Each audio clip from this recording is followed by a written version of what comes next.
Hello, in this video we're going to do a dihybrid cross. The method is basically the same as the monohybrid cross, but there is a small difference. In dihybrid cross, instead of having a genotype that controls one trait being crossed with another genotype that controls the same trait, we're going to have a genotype that has the ability to control two different traits at the same time. And it's going to be crossed with another genotype that also controls two of the same traits. For example, this is the cross that we're going to make. And as you can see, there are two sets of letters in this genotype. We have the G pair here and the W pair here. The G pairs here and here, they represent one particular trait. And the W pair here and here as well, they represent another trait. Before we start crossing the two genotypes, let's assign them the phenotypic traits. Okay, so let's say we're working with the seeds of the pea plants. The first genotype here gives the seed the color yellow, and its texture is going to be smooth. So this part of the genotype, the G part, is responsible for the color, which is yellow. And the W part here is responsible for the texture, which is smooth. We're going to cross this genotype with this genotype, which has the phenotypic of the color green, and it's also going to be wrinkled, which will look something like this. To be clear, this genotype is green because it's got the G here in lowercase, which we consider them as recessive to the G uppercase here. The same goes to the texture of this pea plant, because it's got the lowercase letter W, which is also recessive to the uppercase letter W here.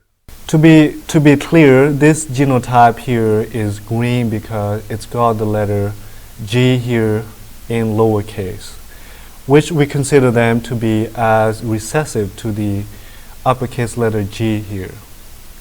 The same goes to the texture of this pea plant because it's got the W here in lowercase, and it's considered to be as recessive to the uppercase letter W here. Now, our interest is to find out what kind of progeny we will get from these two sets of genotypes. To find out, we're going to do a dihybrid cross. The first step is to turn the genotype into haploid state, where we take the first G here and pair with the first W, and also pair with the second W. Then we take the second G and pair with the first W and also the second W. So it will look something like this on the Punnett square. G, W, G, W, G. Now we apply the same procedure to the second genotype. So here, G here, G here, and G here. So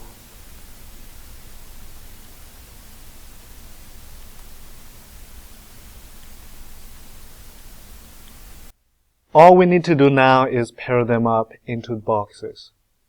So the first box here will be big G, small g, big W, small w. And the one below is also big G, small g, big W, and small w, and so on.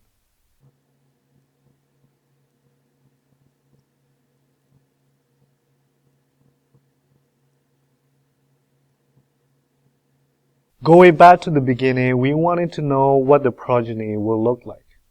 In other words, what is their phenotypes? And so here in each of the boxes, there is one genotype which represents a possible offspring. And each of the genotypes will give off a unique phenotype or appearance depending on their composition. So let's take a look at the first box. We've got big G, small g, and big W, small w. The big G here is dominant over the small g here. So this particular seed will be yellow. In this genotype, we've also got big W, small w. The big W is dominant over small w. So this seed is going to be smooth on top of being the color yellow. If we look ahead, we can see that the rest of the progeny here have the same genotype as the first progeny here. So we can just simply conclude that we will get the same phenotype for all of the progeny from this dihybrid cross. That is yellow and smooth.